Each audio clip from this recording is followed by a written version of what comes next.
Hi everyone, it's Dean again doing the YouTube takeover for ShiftMS. I'm currently outside the MS Therapy Centre in Leith in Edinburgh. We're going to go inside and have a quick chat with some of the guys that are there just now. So come on in.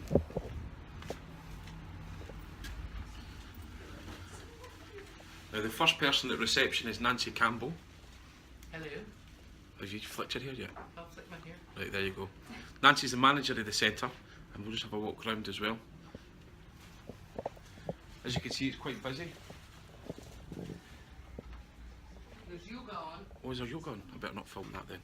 So, I'm going to take you up into the oxygen chamber and show you where I go in and get my oxygen therapy treatment as well. As you can see, we've got exercise classes going on, equipment there as well. How are you doing? So we'll go inside the chamber just now. We'll have a quick look at it from this side. So it kind of looks like something like an old-fashioned submarine sort of thing. I don't know, maybe. We'll go in and have a wee look.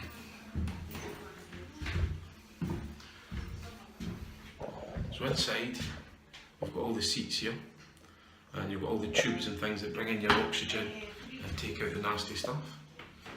It's a bit echoey and stuff like that, but it's proper.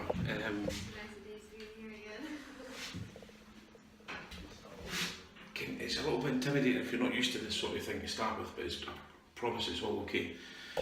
So that all gets locked here tight, and you sit in here for about an hour, depending on how deep you want to go. Basically, this will put you under pressure like you've dived underwater, and then you'll breathe in pure oxygen.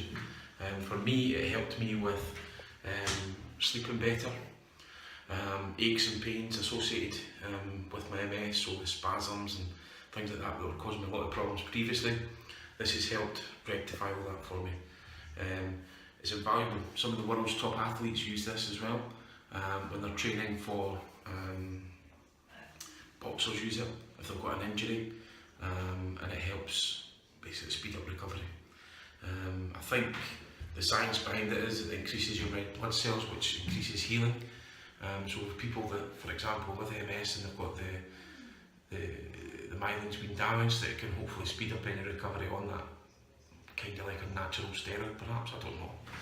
But anyway, I'm not a doctor. But yeah, you get people coming here and quite a few can sit in here. I think there's 8 seats or 8 spaces, as you can see, which is brilliant. It does get quite warm in here, that's one thing, so I always came in shorts and t-shirts, so if you ever do get the chance of doing it, just keep that in mind. And you can listen to music, and I sometimes bring my phone in and watch a film and stuff like that and chill out, so it's pretty good. But I will pause this just here and we'll have a wee chat later on. Bye now.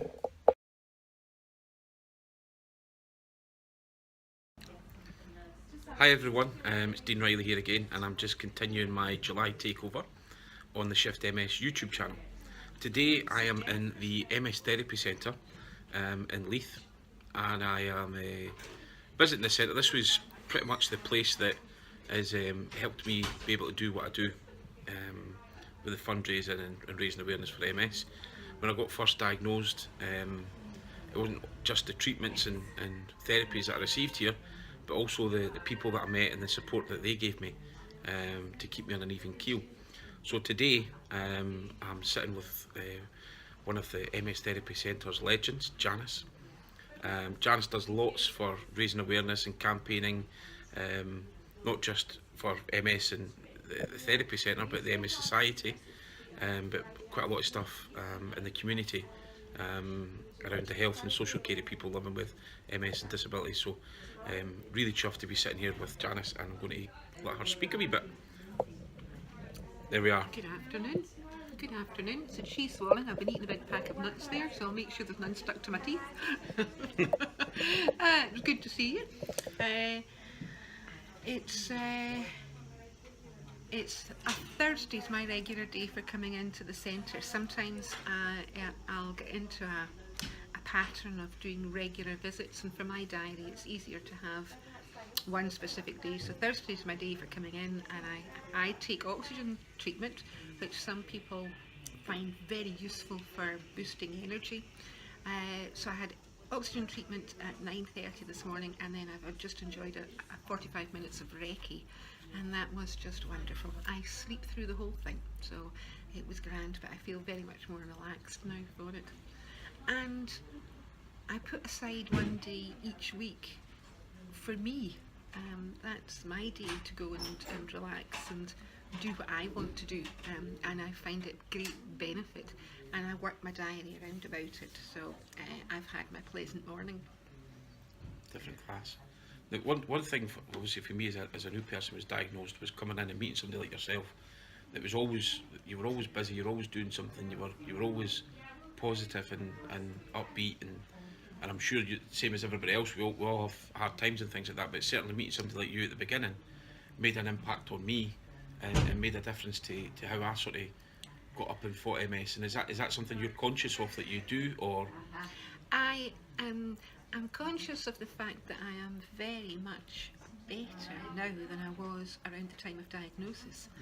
I've probably had MS for the best part of 30 years, although it took till 2002 for the medical fraternity to come out and give me a diagnosis for it. Now, at that time I had a crashing relapse, 2002, 2003, I was off my legs, I wasn't seeing properly, and bit by bit I began to work out what I needed to put me back on track again.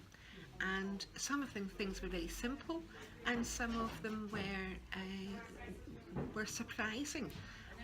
Simple things like keeping a diary so that I was more concentrated and I knew what I was doing. I'd had that spell where if you didn't watch out before you knew it was November and the whole year had gone past. Now I can't keep my life going like that. I've got to have a bit of purpose, something that gets me up each day. But the other major thing that benefited me was this attractive head here. I don't do well with light coming onto my eyes, and that brings on fatigue. And many people suffer from fatigue, but a real goes hand in hand with MS. But I find that this visor, by keeping the different types of lighting that you find, every time you go into a shop, it's a different set of lighting that you've got. But I just ignore it all now. Even at good bright days, I can go out about and I can stay out there all day because I've got my hat on, and it doesn't look great, but you know what? I don't care. I'd lost my driving license, but after wearing this again, I got the driving license back, and that's a huge change. What an advantage it is if you're able to get out about and drive. So the change from being really unwell to going up and having lots of interests did not happen overnight. I'll tell you, it took a long time to build that. But not a full diary, but a diary that's got lots of things of interest in it, plus a recognition that I need time for me, was the first steps to self-managing again. No, definitely, I agree. I mean, obviously, I try and keep myself as busy as possible, whether it be with fundraising and again with me time as well. I'm quite good at being selfish these days. Yes. But definitely, I just thought, whether if somebody's ever said it to you before, that the impact that you living the way that you live and fighting MS the way that you do inspires and motivates other people. And is that something that you were aware of that you done, or? At the beginning, I would have said no. It took me so long to put things into place just for me. By the time it was finding an exercise class that I could go to, I'd gone through the bit of trying to get back into mainstream exercise, and I was the old stiffy. I was the one at the back of the class that everybody was politely waiting on when it came time for moving from the mat up to something else that was going on, and that's not a good exercise experience in the end. You need to be able to exercise in a group where people understand what's going wrong. So I discovered the benefit of yoga and Pilates done at a level that was therapeutic and useful for me, and that's really made a difference. Then from that, I also took several courses. I was lucky to do a course on energy management early on, and then from there I had a chance to do a newly diagnosed class. And the newly diagnosed class was run by the MS Society, and at the start of it they said what would be one of the best things that I could see coming out of that. And I thought it was that I was feeling more positive about the future. And the three of us who took that newly diagnosed course went on the following year to run the next year's intake. Oh, brilliant. And that's a real boost when you've worked yourself through from having your feet swept away from under you to thinking, no, we're back together again, and we want to meet more people. We don't have all the answers. None of us have all the answers, and each has to find their own way. But it is very helpful and very useful both for the new meets and for you if you're feeling jaded and tired, if you do keep seeing other people and meeting new faces. My biggest problem probably is that because of the MS I can't remember anybody's name, so I go, oh, here's that woman again that never speaks to you. And it's not that I never speak to you, it's just I'll come up and talk to you and say, you're going to have to tell me again, what's your name? It's fallen out the trap door at the back. That's it, the memory's terrible. I also was fortunate to benefit from a self-management class, and the MS Society trained me to be a self-management course leader. Up in Scotland that was a real community office running self-management classes, and that was very helpful, and it was very useful for going out and meeting new people and just trying to get folk who were lost to sit down and look where their life was and think about how they could put the pieces back together again. I don't have an answer, but there's time. If everyone can get a clearer view on things, if they have enough time to review where they are and think about what they're wanting to do. No, listen, I think that for me it sums up the type of person that you are. You know, that you go year one, you go for the class to learn yourself, and the next year you're rolling it out for other people. And I think not everybody's got that sort of bit about them, and not everybody's even in normal walks of life, not talking about people with MS, I've got that strength of character and resolve to deal with a little bit of adversity or a setback or whatever it may be, to actually then go out and take control and say, actually, I'm not going to lie down, and I'm not going to feel sorry for myself. I'm going to not only am I going to better myself and make the best of the situation, I'm going to make sure that I help others as well. And I think for an outsider, and for somebody that was newly diagnosed and looking around desperately, I suppose, for reassurance that, listen, your life's going to be all right. Somebody like yourself is definitely, and I think it would be fantastic if people, they had a buddy system. So somebody that gets diagnosed with MS could say, do you know what, we've got a local rep who's going to come and meet you, rather than you get a letter through the door and say, by the way, your neurologist will see you in 6 months or a year, to say, well, actually, we've got a buddy. And they'll be like, what do you mean? You know, well, Janice or Dean or whoever it is, I'll sit and meet you for a coffee, and they're going to show you, not only just tell you, but they're going to show you because they're walking in your shoes today. They've done that, been there and done it, and sort of tell you it's going to be all right. Because I think that's the big thing at the beginning when newly diagnosed people, for me, is the worry. And people nowadays, they're straight on their iPhone, they're googling, and they're finding the worst case. And I think sometimes it's great to sit there and go, well, hold on a minute, I've just had a coffee with Janice, who's had MS for years and years. She's doing this, she's running that, she's doing this, blah blah blah. I'm not running very fast. No, I mean organising and in charge of things. And it just gives people hope, and that's hope and faith and a bit of confidence back that, listen, we're going to get a grip of this and we're going to make the most of what we've got. And I think for me anyway, I took that from you, and that's why I sort of wanted to do the video as well, because I'm sure other people will be in the same position. I've been getting messages of people that are newly diagnosed that haven't even told some of their friends and stuff like that, so they're living in this. And they're carrying that extra burden of knowing the knowledge of their own. That's it, yeah, a little bit of guilt that, oh, I've got this thing wrong with me, but I'm a little bit, not embarrassed, but I'm scared to tell people that I've got it because they're worried about the preconceptions and things like that. And for me, it was, I really wanted people to see, a lady like yourself that's out there and campaigning and doing everything for self-management and stuff, and really show that it can be done, and it's not rocket science, and it is hard work, but that's what it is. It's you get what you put out of it. There's a real tension between the medical model, where the experts and the clinicians know how to diagnose MS and know what it's all about, and how they can estimate how the prognosis, how things are going to go on. But there's a real cleavage between that and the community that we all live in. For all I have good relationships with the MS nurses, etc.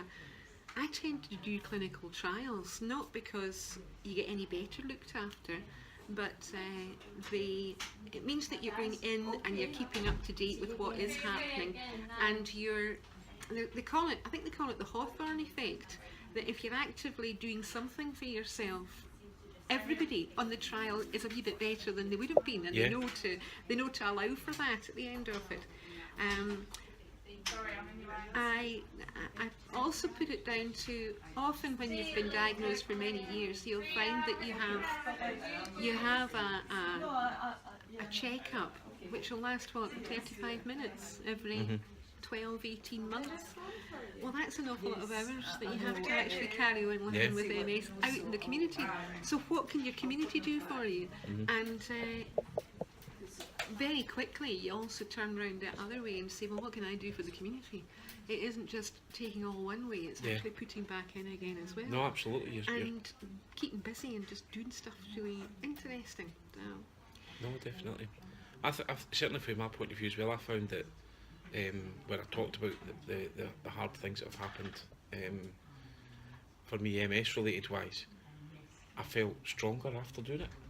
Yes. Because you're carrying that, and you're probably, most people are probably their harshest critics, and they're probably, you know what I mean, oh yes, being kind to ourselves. We're not very good at being kind to ourselves. I'm getting good at it now though. I'm getting massages and nights out and stuff. I'm starting to get a bit more selfish, which is good. But and we're our own harshest critics, and I think that sometimes, I mean, I remember I'd done the marathon and things like that, and I was standing at the bus stop going to work, and I felt like Superman because I'd just done the marathon a few weeks ago, and I'm brilliant. And I noticed my shins were getting wet, my knees and shins. I looked down, I'd peed myself. Standing at the bus, I hadn't even felt it then. And I thought, and everybody at the bus stop, because it was obvious because I had light grey bottoms on, they were soaking wet. And I was like, oh man. And you go home and like I was ashamed and I was crying. And my partner at the time turned and said, why don't you just wear nappies? And I thought, nah, you don't get it. No. And so it was like horrible and felt terrible and so vulnerable, so weak, never felt a man. It was all these sort of things that were going through my head.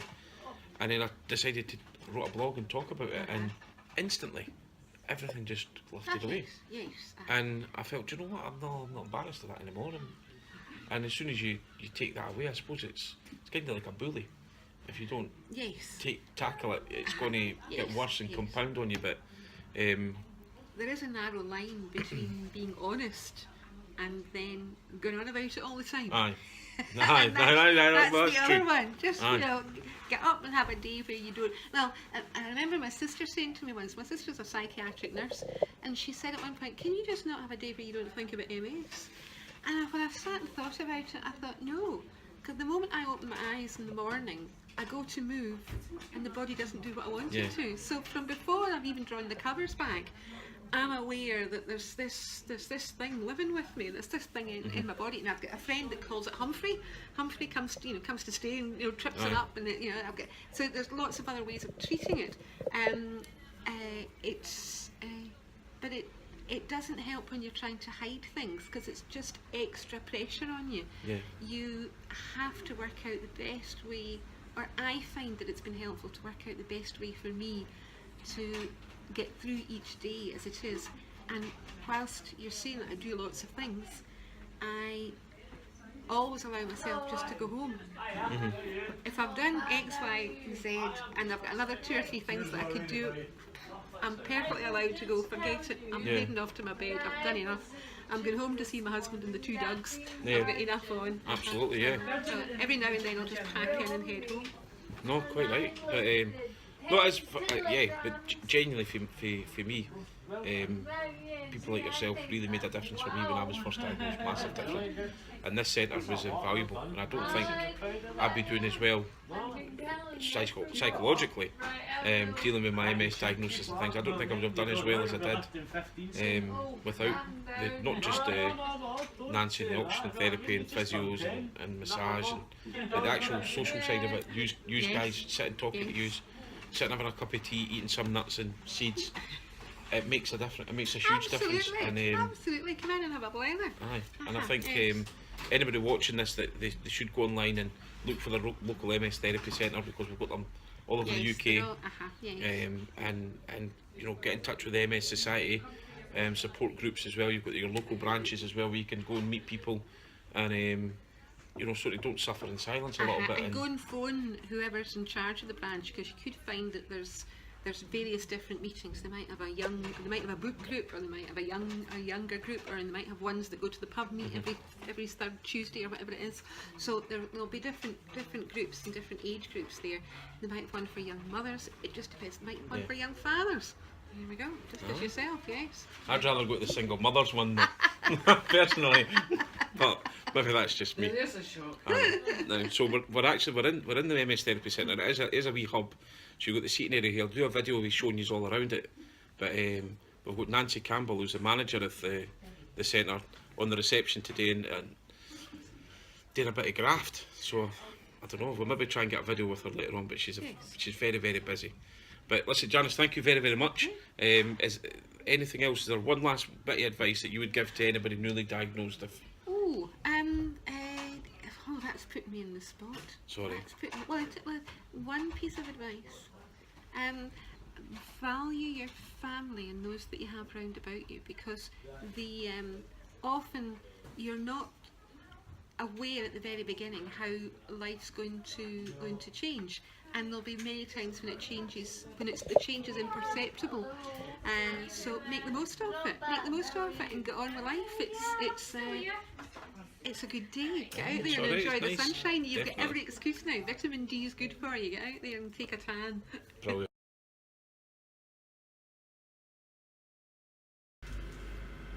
Hi everyone, it's Dean again, continuing the July takeover for ShiftMS.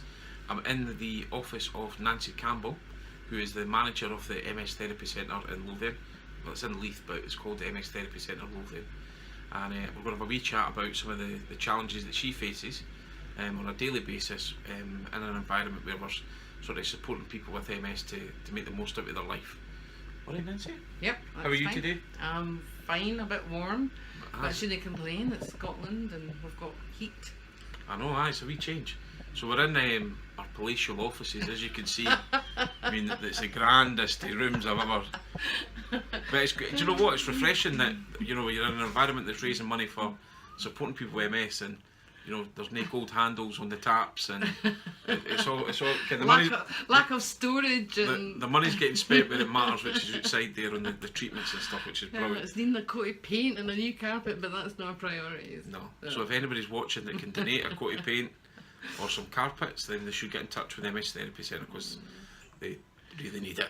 No, I'm saying that we've been here for 32 years, and as you know, there's not been a huge amount of money spent on refurbishment, but we have upgraded the central heating and lighting system, but it is needing a real overhaul, and we are currently got a few fundraising targets to revamp or refurbish some of our client areas, particularly therapy rooms and reception areas. So if anybody's out there who wants to do some fundraising for us to brighten up the place, that would be great.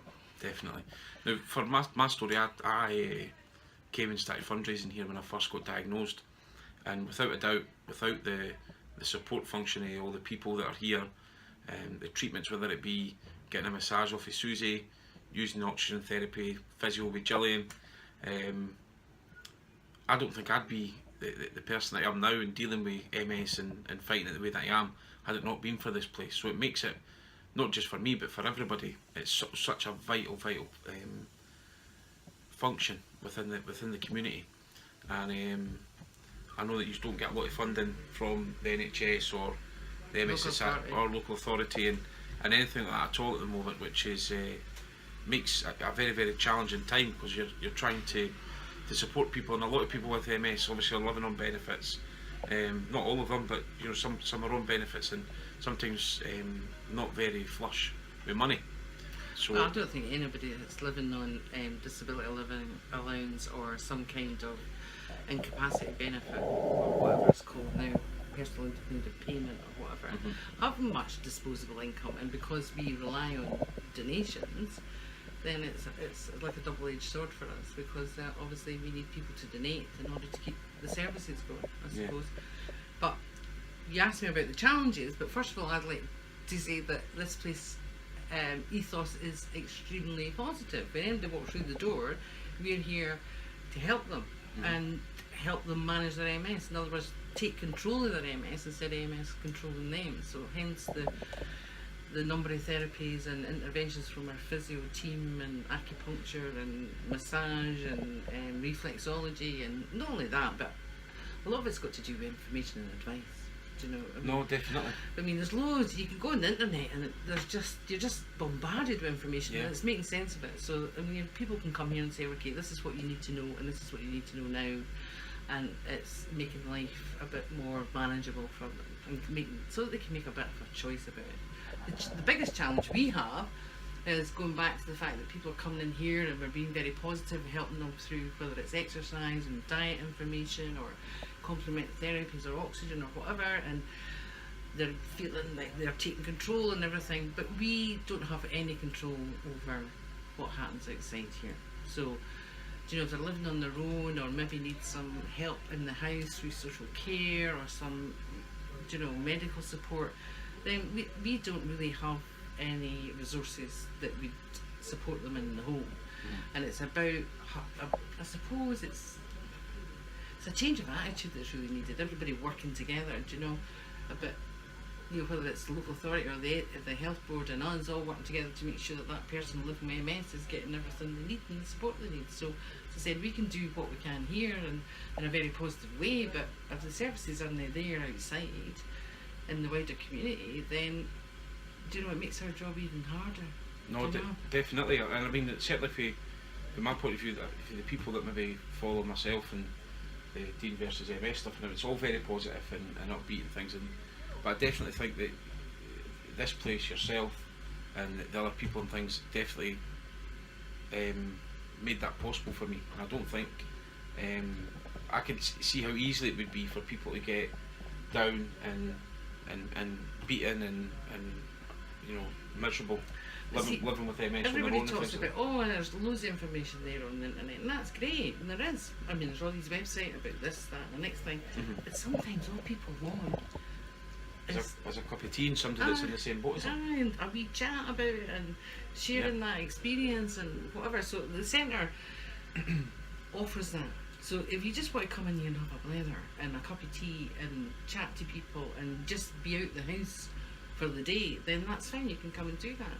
But not everybody with MS is able to do that, and this is the biggest problem, is people living on their own and not interacting with anybody. That's not good for their health. No, 100%. I mean, the centre for, and I can only talk from my perspective anyway, made a huge difference, because it made me realise I wasn't alone, and it supported me and gave me a bit of. Can you imagine you ever being alone? I know, eh? You've got 3 kids. I know. Busy. I now can, but back at the beginning, I was just. I know, you were an angry young man. He was an angry young man. An angry young man in the hub for everybody. I know. But you're not angry now. You're a cheery chappy. Listen. A great ambassador for MS. I know. Local hero. Local hero. Look, I've not mentioned that before, have I? When are you going to start wearing your pants on top of your trousers? I know, eh? Superman ones. I've got a pair of Superman pants. I have. They're my lucky ones that I wear for marathons and that, so that I don't get injured. I'm superstitious. That's my wee superstition. I always wear my Superman pants on marathon days. Oh, do you?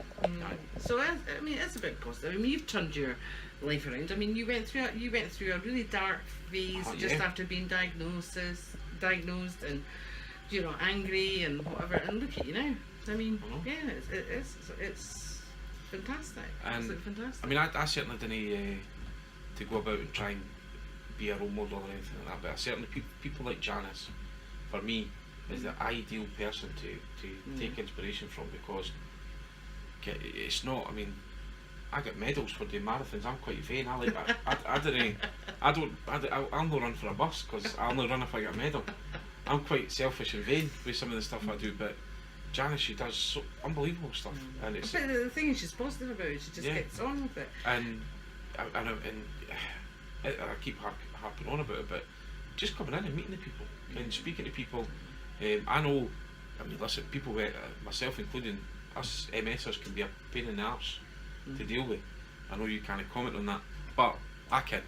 And then I think, right, I mean, anybody out there, if you've been diagnosed with a progressive degenerative condition, where there's 4 different types of MS, and there's no 2 people the same, because it really depends where your lesions are. Yep. There's no guide to say, oh, in 5 years this is what you're going to be like, in 10 years this is what you're going to be like.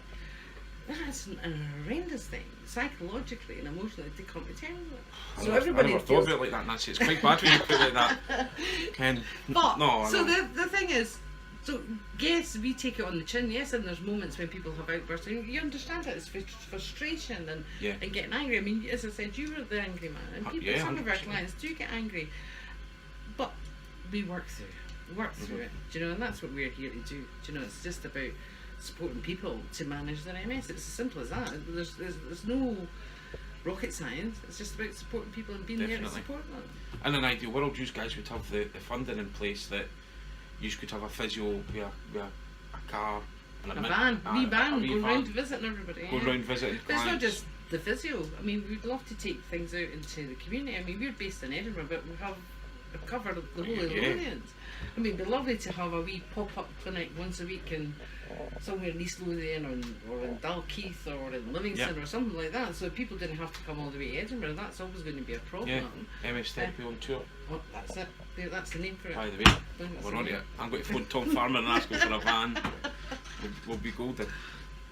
But I think obviously these guys all do a brilliant job. I can't imagine it really can't be an easy task, because you're probably got to see people sometimes at their worst, at their most vulnerable, which maybe they're not going to deal with that the best and things, but you do an incredible job, and I don't think it's valued enough on what you do, and I don't think that you really get the credit for the difference that he's making in people's lives. I think somebody's trying to break in. Do you want me to open the door? Come on, listen. It's maybe one of your sons. Oh, sorry. Right, we'll just. I'm not finished. We need to do this, but right. So anyway, Nancy's getting called away. She's a busy woman, as we said. So, listen. Thanks very much for your time. I might come back and bother you next week and see if people like your video. If they say your part was rank rotten, then we'll maybe not see you again. Oh, that's fine. But you're going to come in and get a rub down next week. I'm coming in for a wee massage next week. I've got to look after. I've got some me time. Alright. Oh, you've got the champagne ready for me? Yeah, stuff? yeah, Right, okay, right. Let's double check. And it's Dom Perignon, no that Laurent Perrier nonsense. No, it's Lidl's best. Lidl. The same as Lidl. Right. Thanks very much, Nancy. See you now. Okay. Bye.